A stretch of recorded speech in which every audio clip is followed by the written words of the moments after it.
गणेशाय नमः। जय श्री कृष्ण। राधे राधे। प्यारे भक्तगणों, आज के वीडियो में आप सभी श्रवण करेंगे श्री दशा माता जी की संपूर्ण कथा। दशा माता माँ पार्वती का ही स्वरूप है। चैत्र माह की कृष्ण पक्ष की तिथि को दशा माता का पूजा करने से जातक के घर परिवार में सुख समृद्धि बनी रहती है और सभी परेशानियां व कष्ट दूर हो जाते हैं। दशा माता पूजन के दिन त्रिवेणी वृक्षों यानी तीनों वृक्षों पीपल, नीम और बरगद की पूजा करने का विधान है। दशा माता का पूजन मुख्यतः घर की बिगड़ी दशा सुधारने के लिए किया जाता है। यदि मेहनत करने के बाद भी घर में धन अभाव बना हुआ है, आय से अधिक खर्च हो रहा है, तो दशा माता पूजन अवश्य करना चाहिए। अगर घर में रोग ही रोग हो, कोई ना कोई सदस्य लगातार बीमार रहते हो, तो ऐसी स्थिति में दशा माता का पूजन रोगों से मुक्ति दिलाता है। कई बार भाग्य की रुकावटें रहती है, भाग्य चमक नहीं पाता, घर के युवक युवतिया के विवाह में बाधा आ रही हो, दाम्पत्यों को संतान की प्राप्ति नहीं हो रही हो, तो दशा माता का पूजन करने से और माता की कथा को पूरे श्रद्धा से श्रवण करने से सारे संकट और बाधाएं दूर हो जाती है। कथा शुरू करने से पहले आइए जानते हैं श्री दशा माता जी की पूजन विधि के बारे में। यह व्रत चैत्र माह के कृष्ण पक्ष की 10वीं तिथि को किया जाता है। सुहागिन महिलाएं यह व्रत अपने घर की दशा सुधारने के लिए करती है। इस दिन कच्चे सूत का 10 तार का डोरा, जिसमें 10 गठाने लगते हैं, लेकर पीपल की पूजा करती हैं। इस डोरे की पूजन करने के बाद कथा सुनती है। इसके बाद डोरे को गले में बांधती है। एक ही प्रकार का अन्न एक समय खाती है। भोजन में नमक नहीं होना चाहिए। विशेष रूप से अन्न में गेहूं का ही उपयोग करते हैं। यह व्रत जीवन भर किया जाता है और इसका उद्यापन नहीं होता। प्यारे भक्तगणों, तो आइए सभी मनोकामना को पूर्ण करने वाली श्री दशा माता जी की कथा श्रवण करते हैं। आपसे निवेदन है कि कथा को पूरा सुने और दूसरे भक्तों के पास भी शेयर करें और कमेंट बॉक्स में दशा माता का जयकारा अवश्य लगाए। दशा माता आप सभी की सभी मनोकामना पूर्ण करेगी। श्री दशा माता जी की प्रथम कथा। एक राजा था, उसकी 2 रानियां थी। बड़ी रानी की संतान नहीं थी, छोटी रानी के पुत्र था। राजा छोटी रानी और राजकुमार को बहुत प्यार करता था। बड़ी रानी छोटी रानी से ईर्ष्या करने लगी। बड़ी रानी राजकुमार के प्राण हर लेना चाहती थी। एक दिन राजकुमार खेलता खेलता बड़ी रानी की चौक में चला गया। बड़ी रानी ने राजकुमार के गले में एक काला सांप डाल दिया। छोटी रानी दशा माता का व्रत करती थी। राजकुमार दशा माता का ही दिया हुआ था। दशा माता की कृपा से राजकुमार के गले में सांप बिना नुकसान पहुंचाए चला गया। दूसरे दिन बड़ी रानी ने लड्डुओं में जहर मिलाकर राजकुमार को खाने के लिए दिए। राजकुमार जैसे ही लड्डू खाने लगा तो दशा माता एक दासी का रूप धारण कर आई और राजकुमार के हाथ से लड्डू छीन ले गई। बड़ी रानी का यह बार भी खाली गया। रानी को बड़ी चिंता हुई कि किसी भी तरह से राजकुमार को मारना है।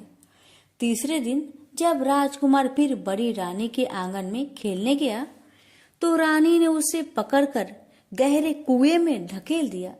चूंकि कुआं बड़ी रानी के आंगन में बना था, इसलिए किसी को भी पता नहीं चला कि राजकुमार कहाँ गया। लेकिन जैसे ही बड़ी रानी ने राजकुमार को कुएं में ढकेला तो दशा माता ने उसे बीच में ही रोक लिया। इधर दोपहर हो जाने पर राजकुमार के न लौटने पर राजा व छोटी रानी को चिंता सताने लगी। दशा माता को भी इस बात की चिंता हुई, राजकुमार को उसके माता पिता के पास किस प्रकार पहुंचाया जाए। राजकुमार को तलाश करने वाले कर्मचारी निराश होकर बैठ गए। राजा व छोटी रानी पुत्र शोक में रोने लगे। तब दशा माता ने भिखारी का रूप धारण किया और राजकुमार को गले से लगाया राजद्वार पर पहुंची। वह राजकुमार को एक वस्त्र में छिपाए हुए भिक्षा मांगने लगी। सिपाहियों ने उसे धुतकार कर कहा, तुझे भिक्षा के पड़ी है और यह राजकुमार खो गया है। सारे लोग दुख और चिंता से व्याकुल हो रहे हैं। इस पर दशा माता बोली, भाइयों, पुण्य का प्रभाव बड़ा ही विचित्र होता है। यदि मुझे भिक्षा मिल जाए तो संभव हो कि खोया हुआ राजकुमार तुम लोगों को मिल जाए। यह कहकर वह देहरी पर पैर रखने लगी। सिपाहियों ने उन्हें आगे बढ़ने से रोका। उसी समय दशा माता ने बालक का पैर वस्त्र से बाहर कर दिया। सिपाहियों ने समझा कि कुंवर उसके हाथ में है, इसलिए उसे अंदर जाने दिया। दशा माता कुंवर को लिए हुए भीतर चली गई। उसने राजकुमार को चौक में छोड़ दिया और वापस चली गई। परंतु रानी ने दशा माता रूपी भिखारिन को देख लिया था। उसने कहा कि खड़ी रहो, और कौन हो तुम? तुमने 3 दिन मेरे बेटे को छिपा कर रखा था। तुमने ऐसा क्यों किया? तुम्हें मेरे प्रश्नों का उत्तर देना होगा। दशा माता उसी समय ठहर गई। उन्होंने बताया कि मैं तुम्हारे पुत्र की चोरी करने वाली नहीं हूँ। मैं तो तुम्हारी आराध्य देवी दशा माता हूँ। मैं तुम्हें सचेत करने आई हूँ कि बड़ी रानी तुमसे ईर्ष्या रखती है। वह तुम्हारे पुत्र के प्राण हर लेना चाहती है। एक बार उसने तुम्हारे पुत्र के गले में काला सांप डाला था, जिसे मैंने भगाया। दूसरी बार उसने इसे 20 के लड्डू खाने को दिए थे, जिन्हें मैंने उसके हाथों से छीन लिए थे। इस बार उसने तुम्हारे राजकुमार को अपने आंगन के कुएं में ढकेल दिया था और मैंने इसे बीच में ही रोककर रक्षा की। इस समय मैं भिखारिन के भेष में तुम्हें सचेत करने आई हूँ। यह सुनकर छोटी रानी दशा माता के पैरों में गिरकर क्षमा मांगने लगी। छोटी रानी विनती भाव से बोली, जैसी कृपा आपने मुझ पर दर्शन देकर की है, मैं चाहती हूँ कि आप सदैव इस महल में निवास करें। मुझसे जो सेवा पूजा होगी मैं करूंगी। इस पर दशा माता बोली कि मैं किसी के घर में नहीं रहती। जो श्रद्धा पूर्वक मेरा ध्यान स्मरण करता है, मैं उसी के हृदय में निवास करती हूँ। मैंने तुम्हें साक्षात दर्शन दिए हैं, इसलिए तुम सुहागिनों को बुलाकर उन्हें यथाविधि आदर सत्कार के साथ भोजन कराओ और नगर में ढिंढोरा पिटवा दो कि सभी लोग मेरा डोरा ले और व्रत करे। इतना कहकर दशा माता अंतर ध्यान हो गई। रानी ने अपने राज्य की सौभाग्यवती स्त्रियों को निमंत्रण देकर बुलवाया और उपटन से लेकर सिरो भूषण श्रृंगार कर उनकी यथाविधि सेवा कर भोजन करवाया और दक्षिणा में गहने आदि देकर विदा किया। रानी ने अपने राज्यों में ढिंडोरा पिटवा दिया कि अब से सब लोग दशा माता का डोरा लिया करे। प्रेम से बोलिए दशा माता की जय। दशा माता जी की दूसरी कथा। दशा माता माँ पार्वती का ही एक रूप है। आपसे हमारी निवेदन है, कथा को पूरा अवश्य सुनिएगा और कमेंट बॉक्स में दशा माता की जय लिखना ना भूले और इस वीडियो को दूसरे भक्तों के पास भी शेयर कीजिएगा। कथा इस प्रकार है। एक घर में सास बहू रहती थी। बहू का पति विदेश गया था। एक दिन सास ने बहू से गांव में से आग लाकर भोजन बनाने के लिए कहा। बहू गांव में आग लाने गई पर किसी ने भी उसे आग नहीं दी और उससे कह दिया कि जब तक दशा माता की पूजा न हो जाती तब तक आग नहीं मिलेगी। बेचारी बहू खाली हाथ घर लौट आई। उसने सास को बताया कि गांव भर में आज दशा माता की पूजा है, इसलिए कोई आग नहीं दे रहा है। शाम हो जाने पर सास आग लेने गांव गई तो स्त्रियों ने उसे आराम से बैठाया और कहा कि सुबह तुम्हारी बहू आग लेने आई थी, परंतु हमारे यहाँ पूजा नहीं हुई थी, इसलिए आग नहीं दे सके। सास आग लेकर अपने घर पहुंची ही थी कि एक आदमी बछड़ा लिए आया और उसके पीछे ब्याही कलोड़ी गाय थी। स्त्री ने उससे पूछा कि यह गाय क्या पहलीठी ब्याही है? आदमी ने उत्तर दिया हाँ। उसने फिर पूछा कि बछड़ा है या बछिया? उसने जवाब दिया कि बछड़ा है। सास ने घर जाकर बहू से कहा, आओ हम दोनों ही दशा माता के गंडे ले और व्रत करें। दोनों सास बहू ने गंडे लिए, सवेरे व्रत आरंभ किया। 9 व्रत पूरे हो जाने पर 10वें दिन गंडे की पूजा की। सास बहू दोनों ने मिलकर गोल गोल 10 अर्थात कुल 20 फेरे बनाए। 21वां एक बड़ा फेरा गाय को दिया। पूजन समाप्त होने पर सास बहू दोनों पारण करने बैठी। उसी समय बुढ़िया के बेटे ने विदेश से आकर दरवाजे पर आवाज लगाई। आवाज सुनकर माँ ने मन में सोचा कि क्या हर्ज है, उसे जरा देर ठहरने दो, मैं पारायण करने के बाद किवाड़ खोलूंगी। हर बहू ने आवाज सुनी तो उसे ठहरने का साहस नहीं हुआ। अपनी थाली का अन्न इधर उधर करके झट पानी पीकर उठ खड़ी हुई। उसने जाकर किवाड़ खोले। पति ने उससे पूछा कि अम्मा कहाँ है। बहू ने उत्तर दिया कि वह तो अभी पारण कर रही है। तब पति बोला, मैं तेरे हाथ का जल नहीं पीऊंगा, क्योंकि मैं 12 बरस में घर आया हूँ। इतने दिनों तक न जाने तू किस प्रकार रही होगी। अम्मा आएगी, वह जल लाएगी, तभी जल पीऊंगा। यह सुनकर स्त्री चुपचाप बैठ गई। इतने में उसकी अम्मा पारण कर अपनी थाली धोकर पी चुकी। तब वह लड़के के पास गई। लड़के ने सादर उसके पैर छुए। अम्मा उसे आशीर्वाद देकर भीतर घर में ले गई। माता ने थाली परोस कर रखी। बेटा भोजन करने लगा। उसने हाथ में पहला ग्रास लिया ही था कि फेरों के वे टुकड़े जो बहू ने अपनी थाली में फेंक दिए थे अपने आप उछलकर उसके सामने आने लगे। बेटे ने माँ से पूछा, यह सब क्या हो रहा है माँ? माँ बोली, मैं क्या जानूं, बहू जाने। यह सुनकर बेटा आग बबूला होकर बोला, ऐसी बहू मेरे किस काम की जिसके चरित्र की तू साक्षी नहीं है। उसको मैं घर में नहीं रख सकता। इसे अभी घर से निकालो। यदि यह घर में रहेगी तो मैं घर में नहीं रहूंगा। माँ ने बेटे को व्रत के पारण का सब हाल बताकर हर तरह से समझाया, परंतु वह मानने को तैयार नहीं हुआ। वह यही कहता रहा कि इसे घर से बाहर करो तो मैं रह सकता हूँ। माँ ने सोचा कि बहू को थोड़ी देर के लिए बाहर कर देती हूँ। जब लड़के का गुस्सा उतर जाएगा तब बहू को बुला लूंगी।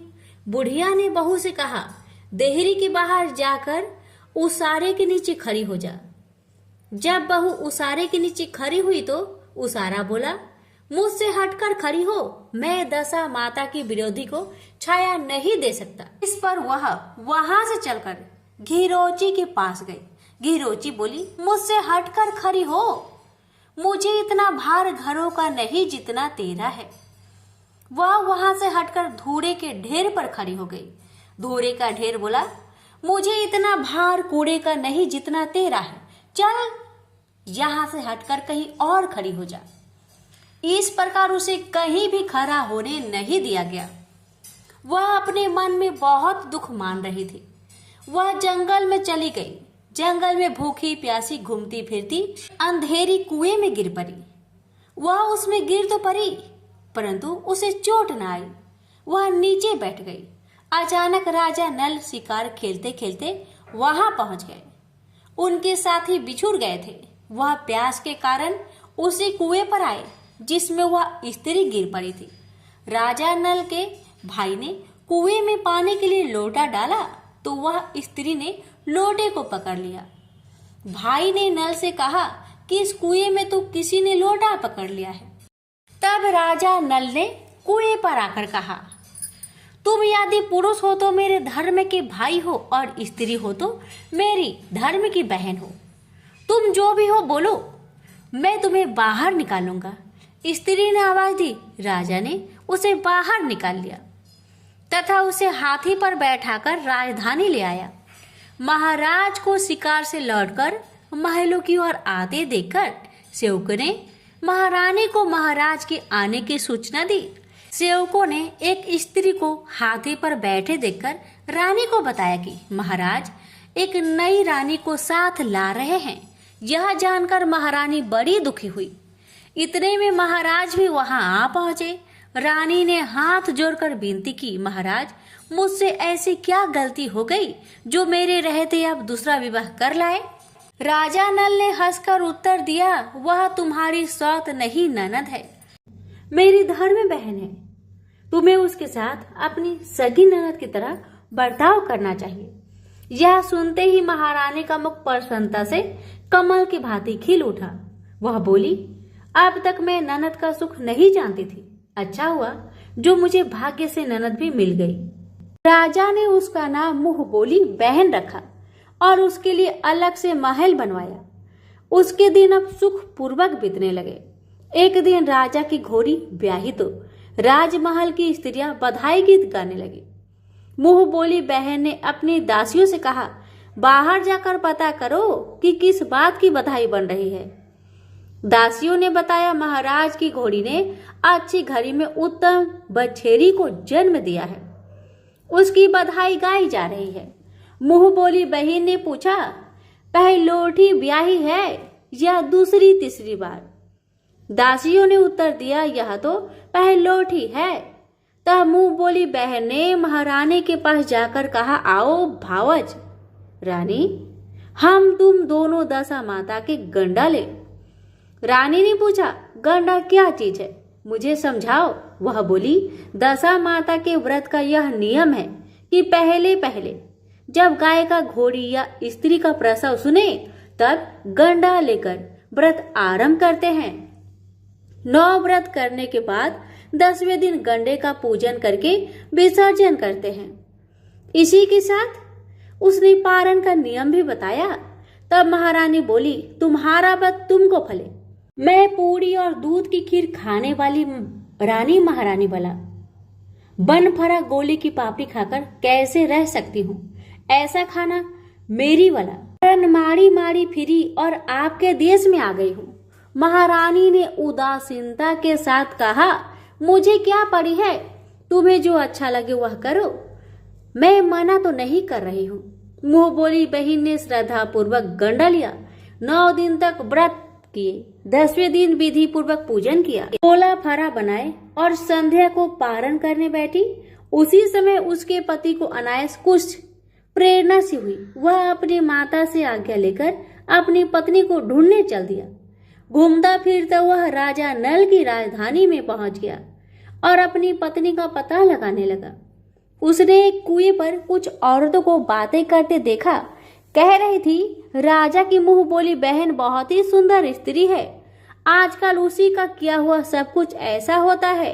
दूसरी स्त्री बोली, वह सुंदर होने के साथ साथ धर्मात्मा भी है, जब से आई है तभी से उसने सदा व्रत खोल रखा है, उसके दरवाजे से कोई भी व्यक्ति खाली हाथ नहीं लौटता। तीसरी स्त्री बोली, वह जैसी धर्मात्मा है वैसी सदाचारिणी भी है। चौथी स्त्री बोली, वह सदाचारिणी और सर्वप्रिय भी है, सारी प्रजा उससे खुश है। 5वीं स्त्री बोली, यह तो सब है, परंतु अब तक यह पता नहीं चला कि वह कौन है और कहाँ की रहने वाली है। उन औरतों की बातें सुनकर वह साधु की भेष में राजा नल की मुंह बोली बहन के महल के द्वार पर जा पहुंचा।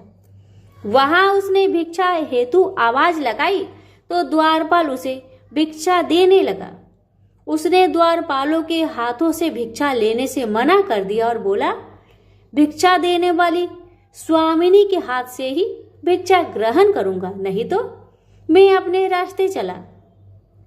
तब द्वारपाल ने उससे कहा, इस समय वह दशा माता का व्रत करके पारण कर रही है, पारण समाप्त होने के बाद ही वह तुझको भिक्षा दे सकती है, तब तक तुम प्रतीक्षा करो।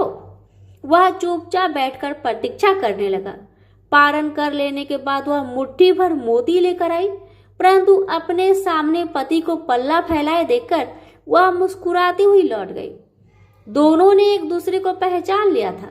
महारानी ने मुंह बोली ननद को मुस्कुराते देखकर कहा, जब से तुम आई हो आज तक मैंने तुमको मुस्कुराते हुए नहीं देखा, आज इस साधु को देखकर हंसने का क्या कारण है? मुंह बोली बहन ने उत्तर दिया, वह साधु हमारे घर का है। रानी ने पूछा, तब वह ऐसे क्यों आया है? उसने कहा, वह अभी मेरा पता लगाने आया है।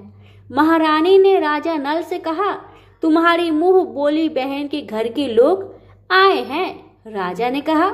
उनसे कह दो कि अभी यहाँ से घर जाकर वहां से हमारी हैसियत से आए, तब मैं बहन की विदाई करूंगा।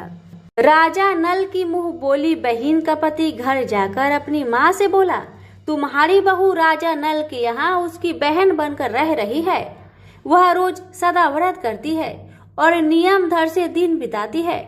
तब उसकी माता ने उससे आज्ञा दी कि बहू को ले आओ। वह डोली, पीनस, बाजे गाजे, कहार आदि के साथ यथाचित सच धन कर राजा नल की राजधानी को चल दिया। राजा ने उसका यथोचित आदर सत्कार किया और कुछ दिन मेहमानी में रखकर विधि पूर्वक बहन की विदाई की। जब वह महल से बाहर निकल चलने लगी तो महल भी उसके पीछे पीछे चलने लगा। तब महारानी बोली, ननद जी तुम चली और मेरा महल भी ले चली, जरा पीछे मुड़कर तो देखती जाओ। जैसे ही उसने मुड़कर पीछे की ओर देखा तो राजा का संपूर्ण राजसी वैभव अचानक लुप्त हो गया। राजा की मुंह बोली बहन तो अपने पति के साथ आनंद से रहने लगी, परंतु राजा नल व रानी का यह हाल हो गया कि वे दोनों कमरी कथरी ओढ़े फिरने लगे। उनके भोजनालय में पत्ते खरखराने लगे। राजा नल रानी से बोले, अब हमें यहाँ से कहीं दूसरी जगह चले जाना चाहिए। रानी पतिव्रता स्त्री थी, उसने राजा की आज्ञा मान ली।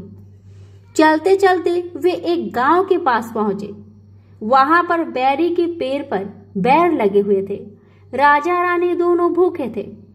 उन्होंने बैरों को उठाया तो बैर लोहे के हो गए।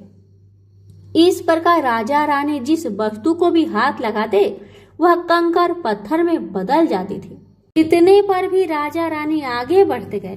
रास्ते में उन्हें एक व्यापारी मिला। व्यापारी ने राजा रानी को पहचान लिया। उसने राजा रानी के भोजन के लिए सैर भर आटा दिया।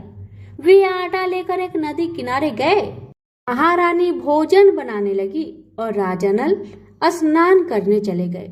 उस नदी में मछुआरे मछलियां पकड़ रहे थे। मछुआरों ने राजा को 4 मछलियां दी। रानी ने मछलियां भूनकर रोटियां बना ली। राजा नल भोजन करने बैठे तो रोटियां ईंट में परिवर्तित हो गई और मछलियां उछलकर नदी में चली गई। यहाँ से चलकर राजा रानी अपनी मुंह बोली बहन के यहाँ गए। बहन को जब पता चला कि भाई भौजाई आए हैं तो उसने पूछा, कैसे आए हैं? रानी ने कहा कि लटके, चिथरा, भूखे, कुकरा ऐसे आए। और कैसे आते? यह सुनकर उसे बड़ा लज्जा आई। उसने रानी राजा को एक कुम्हार के यहाँ ठहरा दिया। शाम को थाल सजाकर बहन स्वयं भौजाई से मिलने कुम्हार के घर गई।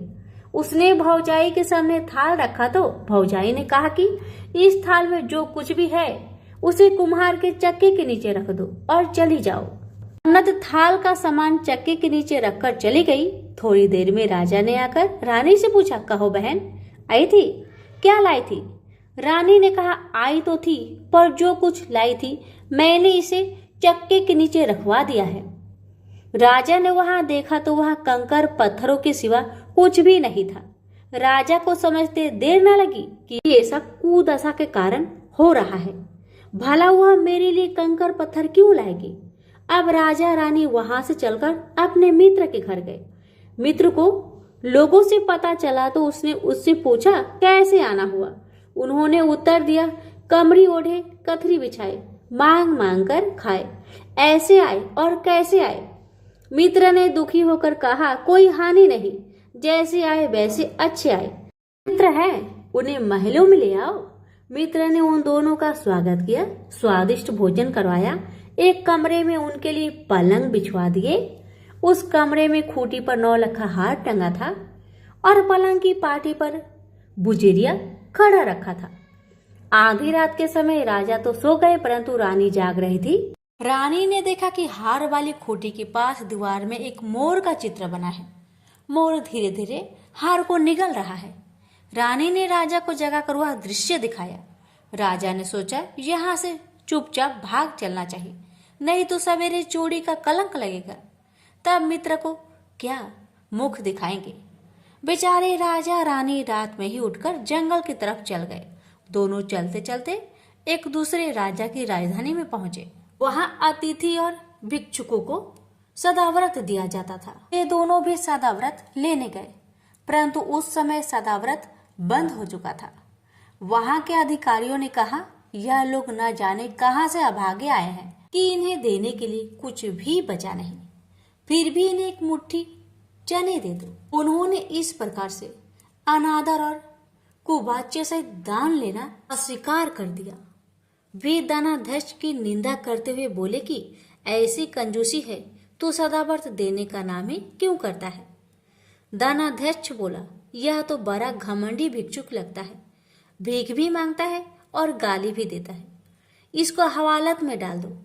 इस प्रकार दोनों को एक कोठरी में बंद कर दिया गया। एक एक मुट्ठी चने दोनों को खाने के लिए मिलने लगे।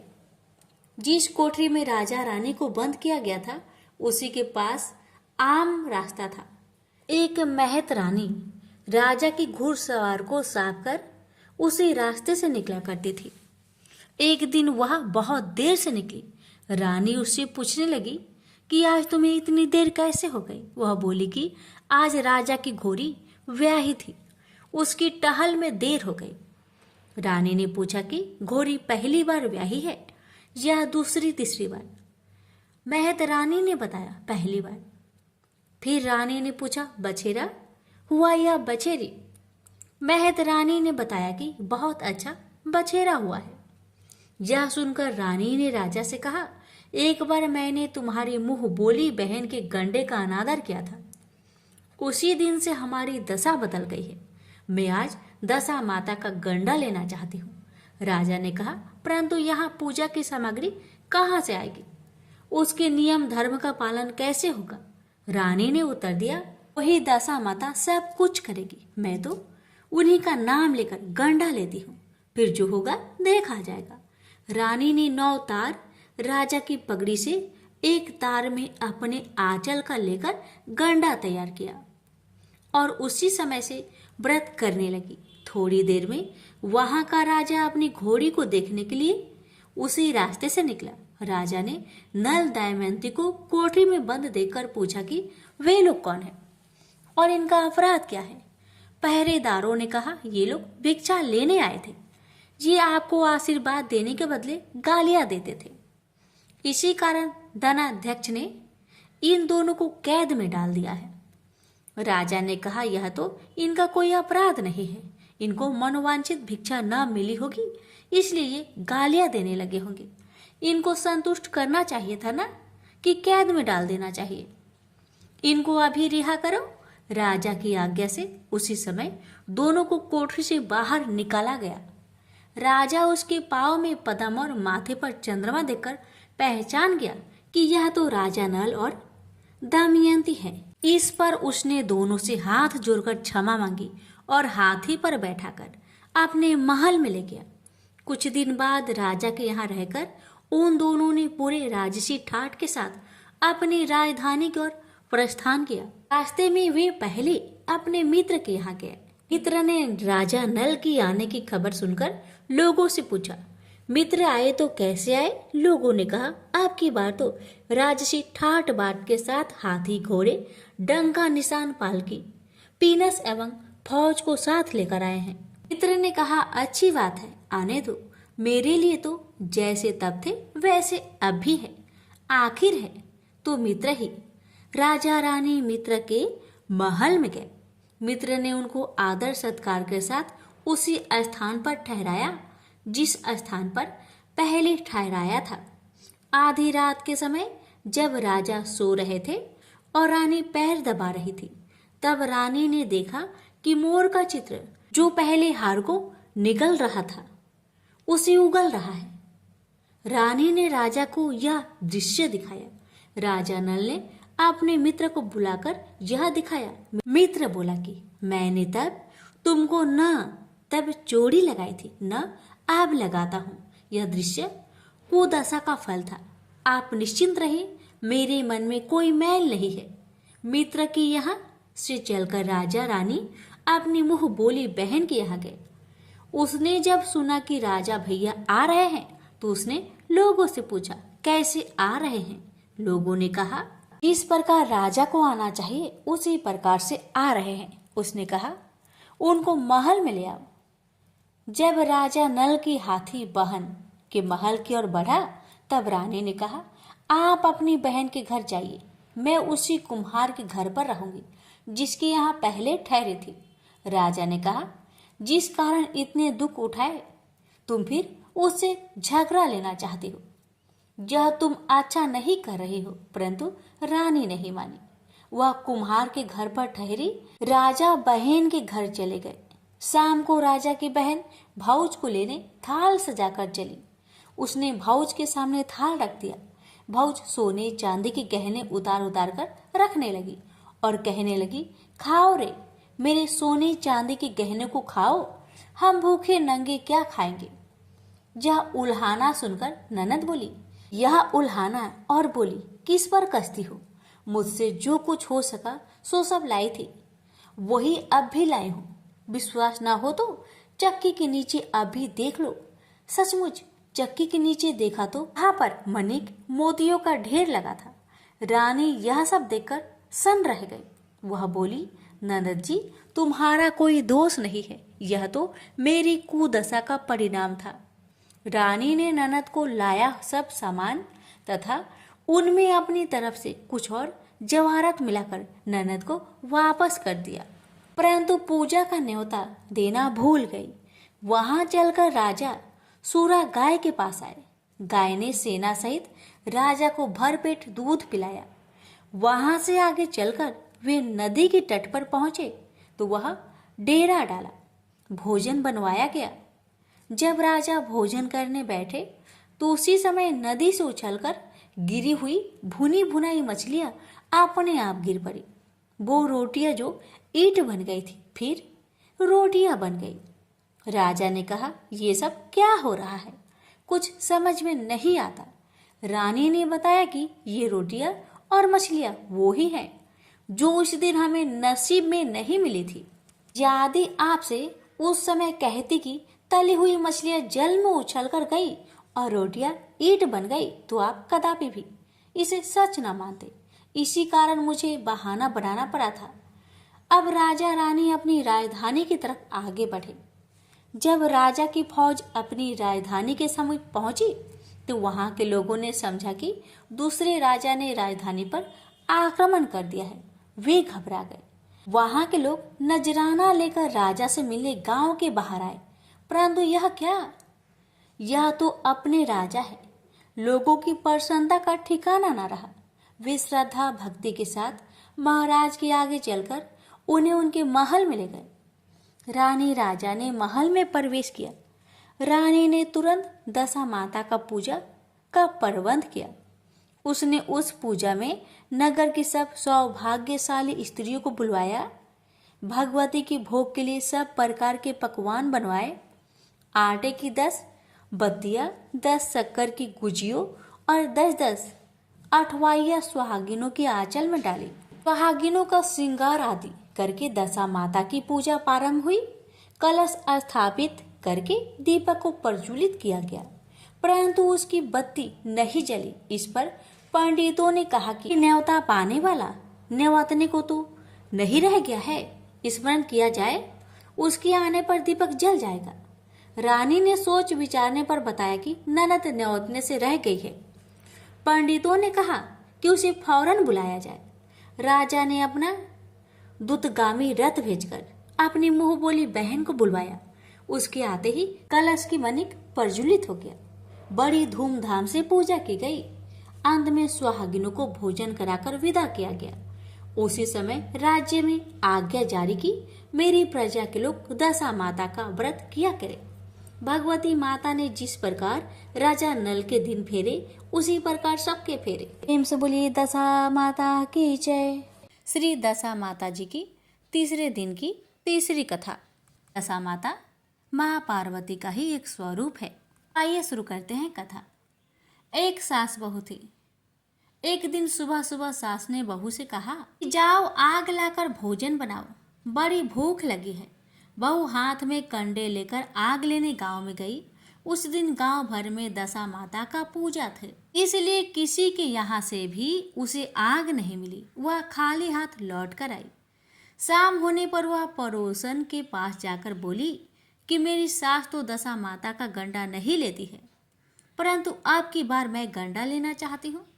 मुझे पूजन की विधि भी बता देना। दोबारा जब गंडे लेने का समय आया तो बहू ने सास को बिना बताए दशा माता का गंडा ले लिया। 9 दिन तक वह किसी न किसी बहाने पड़ोसन के घर जाकर कथा सुनती रही। 10वें दिन उसे चिंता सताने लगी कि अब मैं पूजा कैसे करूंगी। वह मन ही मन दशा माता का ध्यान धरकर वह सोचने लगी कि आज सास कहीं बाहर चली जाए तो मैं शांतिपूर्वक पूजा कर लूं। दशा माता की कृपा से सास बहू से बोली, मैं आज खेतों पर जा रही हूँ, यदि मुझे आने में देरी हो जाए तो तू मेरे लिए खेत पर खाना ले आना। बहू के मन की मुरादें पूरी हो गई। वह तो यही चाहती थी। उसने सासू माँ से कहा कि आप निश्चिंत होकर जाइए, घर का सब काम मैं निपटा लूंगी। सास के जाते ही बहू ने स्नान कर दशा माता की पूजा की। इसके बाद वह पूजा की सामग्री मिट्टी के गोले में रखकर उसे सिलाने के लिए जाने लगी थी कि उसकी सास खेतों से वापस आ गई। सास को देखकर बहू ने जल्दी से उस गोले को छाछ की मटकी में छिपा दिया। उसने सोचा कि उचित समय पर गोले को मट्ठे से निकालकर सिला आऊंगी। सास ने आते ही बहू से कहा, तू मुझे खाना देने क्यों नहीं आई? अब तक क्या करती रही? बहू ने कहा कि आज मैंने सिर के बाल धोए थे, उनके सूखने में देर लग गई, इस कारण भोजन बनाने में देर हो गई। मैं थाली लगाती हूँ, आप गुस्सा त्याग कर भोजन कीजिए। सास का गुस्सा कुछ शांत हुआ। वह पैर धोकर चौकी में बैठी ही थी कि उसका बेटा भी आ गया। वह अपनी माता के साथ भोजन करने बैठ गया। सास भोजन करके उठना ही चाहती थी कि उसका बेटा बोला, मुझे तो मट्ठा चाहिए। सास ने बहू से मट्ठा देने के लिए कहा। बहू बोली, मैं तो रसोई में हूँ, आप ही इन्हें मट्ठा दे दो। सास हाथ धोकर मट्ठा लेने गई, परंतु जैसे ही उसने छाछ की मटकी उठाई तो उसमें कुछ खरखराने की आवाज आई। उसने हाथ डालकर देखा तो उसे एक बड़ा सोना का गोला मिला। सास ने आश्चर्य से बहू से पूछा, अरे इस छाछ की मटकी में यह सोना का गोला कहाँ से आया? इसे तू कहाँ से चुरा कर लाई है? यहाँ क्यों छिपा कर रखा है? मैं समझ गई कि इसी वजह से तू छाछ देने नहीं उठी। इसका भेद बता, नहीं तो मैं तेरी चमड़ी उधेड़ दूंगी। बहू बोली, मुझे कुछ नहीं पता, मेरी दशा माता जाने। मैंने तुम्हें बताए बिना दशा माता का गंडा लिया था और उनकी पूजा की थी। तुम्हारे आ जाने के कारण मैं गंडे को सिलाने न जा सकी। तुम्हारे डर से मैंने इसे छाछ की मटकी में छिपा दिया था। दशा माता ने इसे सोने का बना दिया, इसमें मैं क्या कर सकती हूँ? सास ने बहू को गले लगा लिया और कहा, अब मैं भी तेरे साथ गंडा लिया करूंगी और विधिवत व्रत और पूजन किया करूंगी। हे दशा माता, जैसे तुमने इनको दिया वैसे ही सब भक्तों को देने की कृपा करना। प्रेम से बोलिए दशा माता की जय। श्री दशा माता जी की चौथे दिन की चौथी कथा। एक साहूकार था, उसके परिवार में 5 पुत्र, उनकी 5 बहुएं तथा एक पुत्री थी। पुत्री का विवाह हो चुका था, परंतु उसका गौना नहीं हुआ। इस कारण वह भी अपने माता पिता के घर में रह रही थी। एक दिन साहूकार की पत्नी दशा माता का गंडा लेने लगी। उसकी बहुओं ने भी गंडे लिए। बहुओं ने अपनी सास से पूछा, क्या ननद के लिए गंडा लेना है? सास ने हाँ में उत्तर दिया। इस पर बहू ने कहा कि उनकी तो विदाई होने वाली है, यदि व्रत से पहले ही विदा हो गई तो अब क्या होगा? सास ने उत्तर दिया, मैं व्रत का सब सामान साथ रख दूंगी, वह अपनी ससुराल में पूजा कर लेगी। ऐसा ही हुआ। उसकी ससुराल से उसे विदा कराने उसका पति आ गया। माँ ने बेटी को विधि पूर्वक विदा किया और उसकी पालकी में पूजा का सब सामान रखवा दिया। लड़की जब अपनी ससुराल पहुंची तो उसे घर के आंगन में गलीचा बिछाकर बैठाया गया। पास पड़ोसा की महिलाएं नई बहू को देखने आने लगी। सब उसका सुंदरता और गहने कपड़ों की प्रशंसा करने लगे। किसी की निगाह उसके गले में बंधे गंडे पर पड़ गई। वह बोली कि बहू की माँ बड़ी टोटके वाली है। सबकी निगाह उसकी बात सुनकर उसके गले में पड़े गंडे पर पड़ी। सभी स्त्रियां गंडे के बारे में अपनी अपनी राय प्रकट करने लगी। शाम को सास, ननद, देवरानी, जेठानी, घर की सभी स्त्रियां भी उसे गंडे की चर्चा करने लगी। सब अपनी अपनी राय व्यक्त करने लगी। सरास में सब गंडे की निंदा कर रही थी। सुबह से शाम तक गंडे के बारे में सुनते सुनते बहू का जी उब गया। उसने गंडे को गले से उतारकर जलती हुई बोरसी में डाल दिया। गंडे के जलते ही सारे घर में आग लग गई। घर में रखा सब धन धान जल गया। सब आदमी अपने प्राण बचाकर घर से बाहर भागे। अब घर में केवल नई बहू और उसका पति रह गया। बाकी सब 13 हो गए। घर का सब सामान जल गया था। घर में अब ना खाने को अन्न था और ना पहनने के लिए वस्त्र बचे थे। इसलिए दोनों पति पत्नी गांव छोड़कर रोजगार खोजने के लिए चल दिए।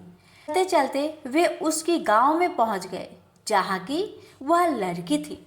लड़की ने अपने पति से कहा, यहाँ बाहर झोंको और मैं भी कोई काम ढूंढती हूँ।